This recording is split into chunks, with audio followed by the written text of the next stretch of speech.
Ce que vous êtes en train de regarder se nomme Humorous Faces of Funny Faces. Réalisé à partir de photos d'un tableau noir où une personne dessinait des visages grossiers, puis incorporer le tout sur une pellicule argentique, ce petit film a été réalisé par l'anglais James Stuart Blackton au début du siècle dernier en 1906. C'est absurde et dynamique, sans pour autant posséder un scénario profond. Mais ce petit film a une petite particularité et non des moindres, il est considéré comme le tout premier dessin animé sur pellicule de l'histoire. Et si je suis obligé de préciser sur pellicule, c'est que le monde de l'animation se concoctait déjà d'une petite histoire à ce moment-là. En fait, de tout temps, on a toujours essayé de reproduire du mouvement. Et quand je dis de tout temps, c'est qu'on a même retrouvé ce qui pourrait être des traces d'animation dans des grottes de peinture rupestre. On peut voir plusieurs dessins d'un même objet se juxtaposer, comme pour décrire un mouvement. On a aussi ce genre de traces sur un vase retrouvé sur le site archéologique de Chari-Sokhteh, entre l'Iran et l'Afghanistan, qui date du 3e siècle avant Jésus-Christ. Il s'agit d'un vase qui semble décrire le mouvement d'une chèvre sautillant pour manger des arbustes. Mais même si pour nous ça peut sembler évident, certains chercheurs nous mettent en garde que cette interprétation est peut-être juste une théorie et que ça pourrait être juste plusieurs fois la même image. Mais certains y voient quand même ce qui pourrait être la préhistoire de l'animation telle qu'on la connaît aujourd'hui. Par la suite, pendant plusieurs siècles, on essaiera de créer du mouvement et non plus d'essayer de le reproduire. En effet, à partir du Moyen-Âge, on se rend compte que cela permet de mieux raconter une histoire et d'animer des objets inanimés. Partout dans le monde, on s'essaie aux histoires de marionnettes, comme le bunraku au Japon ou tout ce qui est issu de la commedia dell'arte en Italie. Aussi, un peu partout en Asie, on expérimente les jeux d'ombre qui retracent les aventures d'un héros avec des silhouettes mouvantes. À partir du XVIe siècle, on ira un peu plus loin avec la lanterne magique, un projecteur montrant des images pouvant s'animer sous les yeux de spectateurs grâce à divers mécanismes bien pensés. Mais malgré l'ingéniosité de l'objet, dans l'absolu il ne permettait de bouger qu'une simple partie d'un décor. Il faudra attendre le XIXe siècle pour que les choses changent vraiment. En 1824, on met sur papier une grande découverte optique, la persistance rétinienne. En gros, pendant 1/25e de seconde, la rétine de l'œil garde une image, ce qui permet donc à deux images qui défilent rapidement de créer un mouvement. Et donc techniquement, l'aboutissement de cette recherche est le constat qu'une animation qui possède 25 images par seconde suffirait pour comprendre le mouvement. Bien sûr, ça ne paraît pas assez fluide à côté de nos 120 FPS d'aujourd'hui, mais pour l'époque, ça paraissait au moins suffisant. Et surtout, c'était suffisant pour enfin tenter de reproduire le mouvement. Par la suite, de nombreux objets optiques basés sur cette découverte ont vu le jour. Le plus connu et facile à faire, et la meilleure preuve de la persistance rétinienne, est le tomatrope. En gros, une corde, deux images, collez le tout, faites tourner, et vous aurez les deux images qui se superposeront. Le tomatrope n'est pas le seul objet de ce genre à l'époque. Bien d'autres apparaîtront durant le 19e siècle, mais qui étaient utilisés comme des jouets pour enfants. Le zoetrope, le phénakitoscope ou encore le flipbook qui s'appelait le kinographe à l'époque. Mais l'invention qui révolutionnera l'animation à ce moment-là a été brevetée en 1877. Il s'agit du praxinoscope. Le praxinoscope reprend le principe du zoetrope, c'est-à-dire un cylindre tournant avec 12 petites images autour, les 12 images par seconde citées précédemment. Mais le changement est l'ajout d'un autre cylindre avec des miroirs à l'intérieur. Cette cage de miroir permet donc de mieux voir l'animation. Ce jeu optique aura une reconnaissance honorable puisqu'il sera révélé à l'exposition universelle de 1878. Mais l'inventeur de ce procédé, un brave français du nom de Émile Reynaud, ne s'arrêtera pas là. Fils d'un horloger et d'une artiste, donc à la fois proche du monde du spectacle et de la mécanique, ce professeur des sciences avait l'habitude d'utiliser des projecteurs pour ses cours. Et après avoir inventé le praxinoscope théâtre en 1879, qui lui permettait d'inclure un décor fixe à ses animations, il incruste le système de projection à son appareil en 1880 avec le praxinoscope à projection. Ainsi, ces animations ne sont plus vues par une personne à la fois, mais potentiellement par toute une salle. Mais Reynaud ira encore plus loin avec une quatrième évolution de son appareil en 1888 et peut-être la plus importante de toutes, le théâtre optique. Jusque-là, tous les objets optiques avaient un défaut, leur animation ne représentait pas plus qu'une simple boucle de 2 secondes, comme si on devait se contenter de gifs pour créer une histoire. Ce n'était pas très pratique, et c'était même le principal défaut de tous les objets optiques jusqu'à présent, et trouver une solution équivaudrait à révolutionner l'animation. Et cette solution, brevetée par Reynaud en 1888, c'est de remplacer le cylindre extérieur par une longue bande d'images qui se déroulait. Chaque image serait pas plus grande qu'une boîte de cigarettes, mais ça suffirait. On garde le projecteur et le plan fixe, et on ajoute ce nouveau système. Sa première bande contient 500 images différentes, toutes peintes une à une. Ainsi, son invention permet de diffuser des scénettes entre 2 et 5 minutes en couleur. Et c'est ainsi que, 3 ans avant le début du cinéma, le dessin animé était né.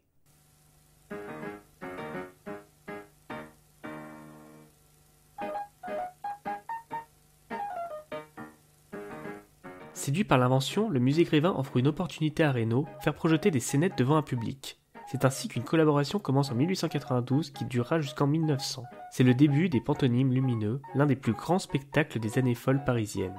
Plus de 3000 présentations de ces pantonymes auront lieu, rassemblant en tout un demi-million de spectateurs qui auront la chance de voir ces 8 histoires animées. Celui que vous voyez en ce moment se nomme Pauvre Pierrot, une histoire de Pierrot et Arlequin qui dure 5 minutes.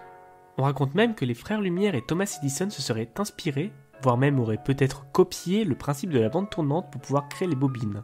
Est-ce vrai? Est-ce faux? On ne le saura jamais. Mais en tout cas, et hélas pour Reynaud, les pantonymes lumineux prennent fin à l'aube du XXe siècle en mars 1900. Il sera tué par la progression du cinématographe justement, et par le principal défaut du théâtre optique, on ne peut pas en faire de copie. Ou alors il faudrait tout refaire à la main. Et je rappelle que c'est 500 dessins faits main sur des petites toiles de la taille d'une boîte de cigarettes pour une seule scénette. Reynaud ne se remettra jamais de cette fin. Il finira par jeter toutes les bandes dans la Seine. Seules 2 sont conservées, Pauvre Pierrot et Autour d'une cabine. Il finira par mettre fin à ses jours dans l'anonymat sans se douter qu'il a à lui seul créé un nouvel art.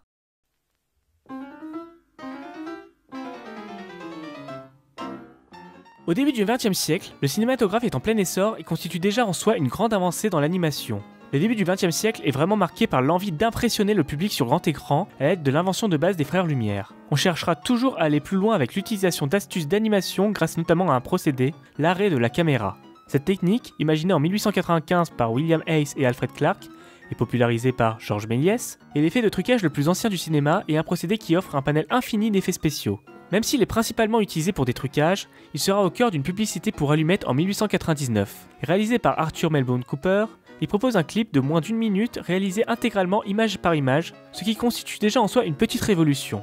L'idée ira encore plus loin dans El Hotel Eléctrico, un film du catalan Segundo de Chomón sorti en 1908, qui utilise du stop motion et de la pixelation pour les trucages d'une manière tellement parfaite que beaucoup se sont demandé s'ils n'avaient pas usé de fil pour les mouvements.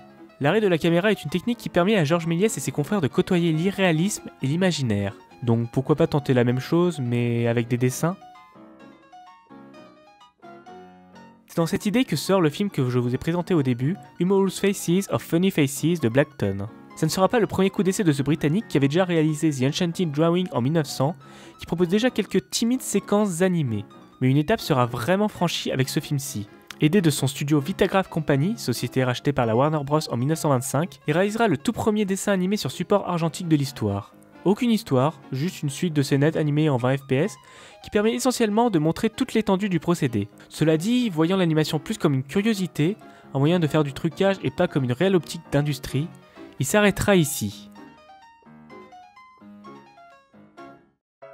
Cependant, la technique qu'il employait, qui sera renommée le tour de manivelle, ou mouvement américain en Europe, en référence au tour de manivelle de la caméra nécessaire pour déplacer la pellicule d'une seule image et enregistrer une unique photo, restera une technique qui sera longtemps secrète, bien que révolutionnaire. Un véritable mystère que beaucoup d'autres studios essaieront de comprendre pour pouvoir l'exploiter.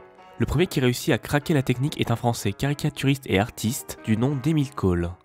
Cole commence sa carrière d'animateur chez la Gaumont à l'âge de 50 ans en tant que pur autodidacte. Son premier fait d'armes, la course au potiron, utilise déjà des techniques de tournage novateurs pour l'époque, alors que ça racontait juste l'histoire de potirons qui tombent. Mais le succès et la notoriété arriveront vraiment avec sa seconde création, Fantasmagorie.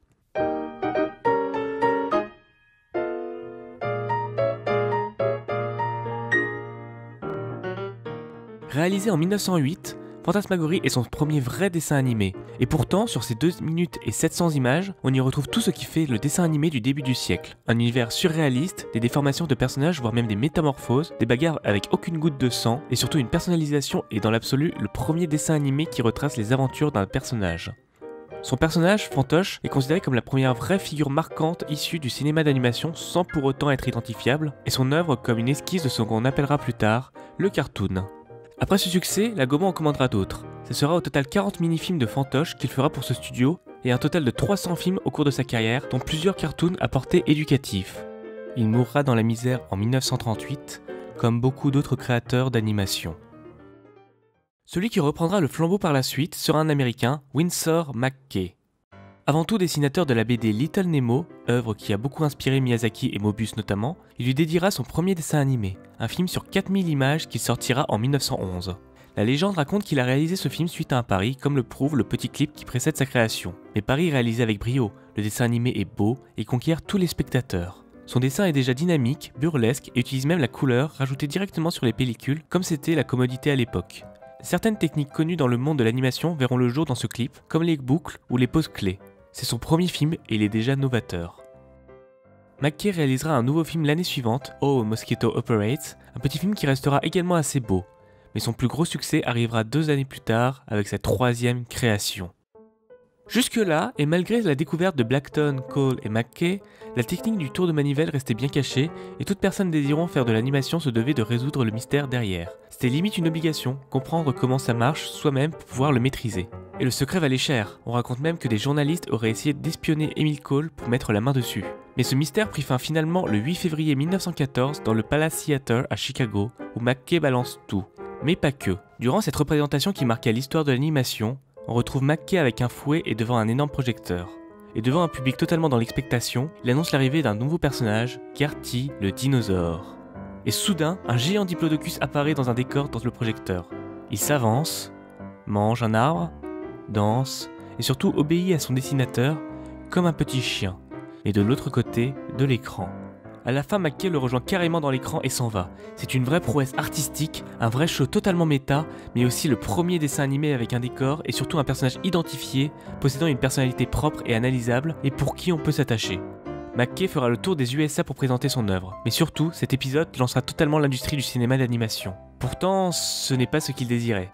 Après avoir réalisé d'autres films comme le très spectaculaire Sinking of the Lusitania, il avouera qu'il aurait préféré que l'animation reste un art et non une industrie. Il regrettera son évolution et laissera plusieurs projets inachevés quand il déposera définitivement le crayon en 1922. L'animation devient une industrie en plein essor aux USA et ce dès les années 1910. Beaucoup de jeunes studios s'arrachent l'exclusivité, mais seuls 3 marqueront vraiment la décennie. Le premier des 3 est le studio de Raoul Barré, le Barré Studio, créé en 1913. C'est le premier studio d'animation de l'histoire, et aussi celui qui popularisera plusieurs nouvelles techniques pour se faciliter la vie, comme l'utilisation de la règle à tenon pour tenir les dessins, technique encore utilisée aujourd'hui. Ils produiront notamment une adaptation de Jeff and Mutt, l'un des premiers comic strips américains. Le second est le Bray Studio, créé la même année que le studio Barré. Son créateur, John Randolph Bray, est un véritable businessman qui ira jusqu'à breveter la moindre nouvelle invention dans cet art encore vierge, au point de voler celui du procédé d'animation de McKay, et qui donc participera au dégoût de celui-ci pour l'animation. Parmi ses autres faits, on retrouve le brevet de l'innovation du niveau de gris dans les images pour nuancer les couleurs, et surtout les calques de celluloïd qui permettent de superposer des décors. Beaucoup d'animateurs célèbres feront leurs armes dans ce studio, comme Walter Lantz, le papa de Woody Woodpecker, Paul Terry qui fera plus tard les Terry Toons, ou encore les frères Fleischer qui créeront plus tard les personnages de Betty Boop et le dessin animé Popeye. L'un des frères, Max Fleischer, y fera même ses premières armes avec la série Out of the Inkwell, l'histoire d'un clown animé. Cette série sera importante d'une part car elle associe dans l'écran animation et prise de vue réelle, qui sera abondamment utilisée par la suite, mais aussi car elle sera la première à utiliser une machine importante dans l'animation, le rotoscope, imaginé par Fleischer en 1915. Cet appareil permet de dessiner les contours d'une figure filmée en prise de vue réelle et permet ainsi d'obtenir plus de réalisme dans le cartoon. Une autre personne travaillant au studio Bray à cette époque est un Irlandais, Pat Sullivan, qui quittera le studio pour pouvoir fonder le sien en 1916, le Pat Sullivan Studio. C'est le 3e studio des années 1910 qui aura un minimum de succès. À l'aube des années 1920, nous sommes encore dans une période où tout est vierge, tout est à inventer. Et c'est vraiment aux États-Unis que cet art se transforme en industrie, alors qu'en Europe, même si les fondateurs sont des Parisiens, cet art est boudé. Durant cette période, beaucoup de jeunes animateurs changeront régulièrement de studio. Du coup, les cartoons s'uniformisent, les méthodes deviennent de plus en plus identiques. On remarquera d'ailleurs que tous ces studios s'inspirent des mimiques du personnage du vagabond de Charlie Chaplin, ce qui en fait beaucoup de clones. À côté de ça, on essaie aussi de réduire les coûts et d'économiser le dessin. En moyenne à l'époque, un animateur fait entre 200 et 500 images par jour, ce qui paraît vraiment énorme aujourd'hui. Du coup, les dessins se simplifient de plus en plus pour pouvoir être les plus productifs possibles, et les personnages ne sont plus qu'un cylindre avec des tubes à la place des membres, et on abuse beaucoup des stop motion, des petits morceaux réalisés plusieurs fois sur plusieurs cartoons différents. À l'image des premières créations d'Emil Cole, les cartoons n'ont jamais de scénario recherché et sont uniquement humoristiques. Des petits sketchs de remplissage entre 2 publicités, des produits à vendre en plus grosse quantité. Et enfin, les animateurs sont peu payés. En effet, l'animation reste un truc de pub, un push trop au programme. Et du coup, les animateurs sont hélas payés en conséquence. On pourra alors penser que la volonté pour certains de se faire le plus d'argent possible sur ce nouvel art était sur le point de détruire l'animation. Et franchement, on n'y était pas loin. En tout cas, peu de cartoons se démarqueront des autres à cette époque. Mais finalement, il faudra attendre la fin de la décennie, en 1919, pour voir enfin se démarquer un personnage. Ce personnage provient des studios de Pat Sullivan. Il s'agit de Félix le chat. Félix commence comme tous les autres cartoons de l'époque, modestement, dans des petits clips. Mais tout de suite, son animation se démarque, plus fluide, avec un style unique. Ses deux papas, l'Irlandais Pat Sullivan, dont nous parlions précédemment, et l'Américain Otto Messmer, misent surtout sur leurs personnages, bagarreurs, malins, dragueurs et séduisants, et sur des mouvements simples, mais qui peuvent amener le rire. Son dessin se simplifiera au fil de l'animation pour au final obtenir le dessin qu'on lui connaît, et qui symbolise à lui seul cette époque de recherche dans l'animation où tout était encore flou. Sa notoriété ne cessera de grandir au point d'être considéré comme le Chaplin de l'animation et encore aujourd'hui une figure emblématique de la pop culture. Un merchandising de fou se lance autour de lui dès le début et sa célébrité le suivra jusqu'en 1936 où la série s'arrête suite à l'arrivée du cinéma parlant et de problèmes personnels de Pat Sullivan. Félix le chat est donc la première grande vedette du dessin animé. D'autres viendront par la suite comme Betty Boop, les Terry Toons dont le plus célèbre est Mighty Mouse, Popeye, Casper, Woody Woodpecker, les personnages de la Warner comme Bugs Bunny, Daffy Duck, Porky ou Bip Bip, ceux de Tex Avery comme Droopy, ceux de Hanna-Barbera comme Scooby-Doo ou Tom et Jerry, la Panthère Rose, des créations issues du Japon comme l'Astro Boy d'Osamu Tezuka, même plus récemment les Animaniacs ou les Simpsons. Mais au final, aucun d'entre eux ne fera vraiment le poids face à une autre grande vedette qui a traversé l'histoire de l'animation.